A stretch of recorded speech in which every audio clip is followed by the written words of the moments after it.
এক টাকার হোটেল এটি রংপুর শহরে একটি ঐতিহ্যবাহী হোটেল।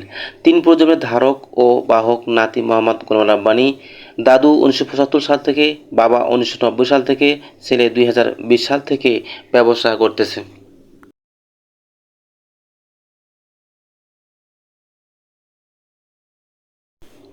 এই হোটেলটি এমনভাবে সাজানো গোছানো এবং পরিষ্কার পরিচ্ছন্ন, আধুনিক রেস্টুরেন্টের ফেলো আছে। টেবিলের মধ্যে সব খাবারের মেনু দেওয়া আছে। আপনারা এখানে পছন্দ মতো খাবার দেখবেন এবং অর্ডার দিতে পারবেন। এই এক টাকার হোটেলে যে এক টাকার পণ্যগুলো খেতে পারতেছেন, এ থেকে এরা লাভ করতেছে না এবং নিজের বিজ্ঞাপনের জন্য এই এক টাকার পণ্য ধরে রাখছে। আর এরা খিচুড়ি এবং বিরিয়ানি থেকে সামান্য কিছু লাভ করতেছে এবং তাই দিয়ে সংসার চালাচ্ছে। বিভিন্ন খাবারের বিভিন্ন স্বাদ। এখানে আসলে আপনি কম টাকায় রেস্টুরেন্টের খাবারের স্বাদ গ্রহণ করতে পারবেন। তাই দেরি না করে এখনই চলে আসুন লালবাগ বাজারে। কম টাকায় ভালো খাবার পাওয়ায় এখানে সকল ধরনের কাস্টমার পাওয়া যায়। বেশিরভাগই স্টুডেন্ট। কারমাইকেল কলেজ এখানে পাশাপাশি হওয়ায় এবং কারমাইকেল কলেজের সিংহভাগ স্টুডেন্টই এখানে তাদের নিত্য প্রয়োজনীয় খাবার গ্রহণ করতেছে। ভাই কেমন আছেন? আলহামদুলিল্লাহ। তো ভাই এখানে কি কি পাওয়া যায়? এখানে পাওয়া যায় এক টাকার কিছু ভাজা পোড়া আছে, তার জি। পাশেই আছে চিকেন বিরিয়ানি, কলা পাতা বিরিয়ানি, আচ্ছা। সবজি খিচুড়ি, হ্যাঁ। চিকেন ফ্রাই, কাবাব ইত্যাদি ইত্যাদি। চাইনিজ বাংলা সব যুক্ত করে আমাদের এই এক টাকার হোটেলে খাবার দিচ্ছি আমরা। আইটেম কতগুলো প্রায়? আইটেম আছে 15 থেকে 20টার মতো আছে। ও আচ্ছা আচ্ছা, কোনটা রেট কত? এক টাকা তো ওই পেঁয়াজু জারগা পুরি, জি জি জি। সেই পূর্বকাল থেকে চলছে। আচ্ছা আচ্ছা আর 90 দশকের ওদিকে ছিল এক টাকার খিচুড়ি। আচ্ছা। সেই সূত্রটা এখনো ধরে আছি। তবে মানুষ আমরা, এটাই বড় পরিচয়। হ্যাঁ। হাসি খুশি থাকতে ভালোবাসি।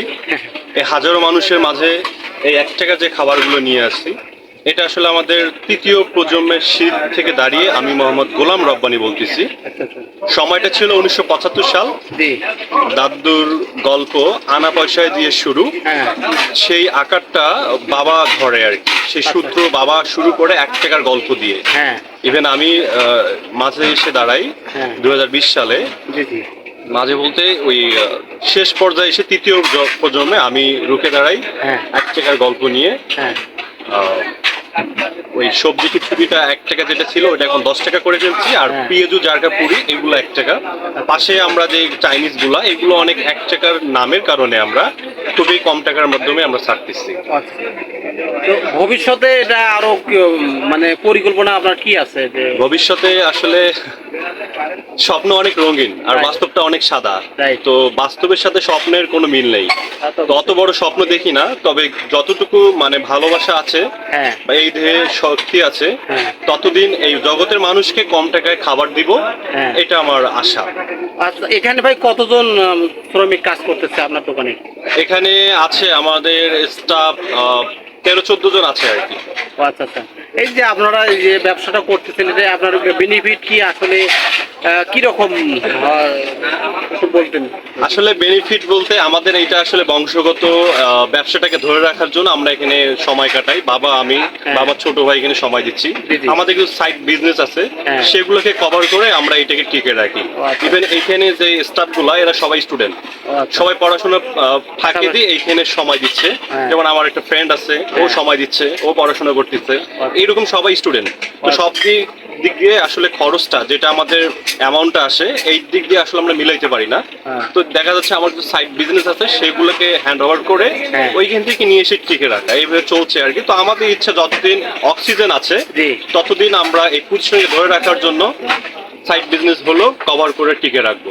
ভাই, এটা বংশের একটা ঐতিহ্যকে ধরে রাখার জন্য যদি হাঁটু ভাঙা শ্রম দিতে হয়, জি। এই পরিশ্রমটা দিয়ে দেবো। তো এই যে আপনাদের এত ইয়ে আসতেছে, মানে দর্শক দর্শক বলতে কি আপনাদের যে এত কাস্টমার? যে ফ্যানগুলা, হ্যাঁ হ্যাঁ হ্যাঁ। আসলে সব ফ্যানেরা আসলে দেখা যাচ্ছে অনেক জায়গায় জায়গায় দামি দামি খাবার খায়। হ্যাঁ হ্যাঁ। তো এই দামি খাবারগুলোর মাঝে ওরা মাঝে হয়তো ওদের মাঝে একটা উতলা আসে যে না আমরা ওই কম টাকার খাবারগুলো খুঁজে পাই। আচ্ছা। সেখানে আসলে তারা ছাতক পাখির মতো উড়ে আসে যে অল্প টাকার মধ্যে এখানে স্বাদের কিছু খাবার পাওয়া যায়, সেই উদ্দেশ্যে আসে এবং আনকমন নাম দেখে যে না পূর্বর একটা হোটেল, হ্যাঁ। এই ঐতিহ্য হোটেলে আমরা গিয়ে খাবো, সেই ক্ষেত্রে আসে। তো শখে আসে, কেউ আনন্দে আসে, কেউ কষ্টে আসে, ইত্যাদি ইত্যাদি ইত্যাদি সব মিলে আর কি সবাই হ্যাপি। আচ্ছা আচ্ছা, ভাইকে অসংখ্য ধন্যবাদ। ভাই কি আপনি স্টুডেন্ট নাকি এখনো? আমি ভাই এখন স্টুডেন্ট লাইফ তো শেষ, এখন আমার জগৎকে নিয়ে, আমার ভালোবাসার ফ্যানদেরকে নিয়ে আমি সময় কাটাচ্ছি। ইনশাল্লাহ বাকি দিনগুলো চাচ্ছি তাদেরকে হাসি মুখে আনন্দে যেন সময় দিতে পারি।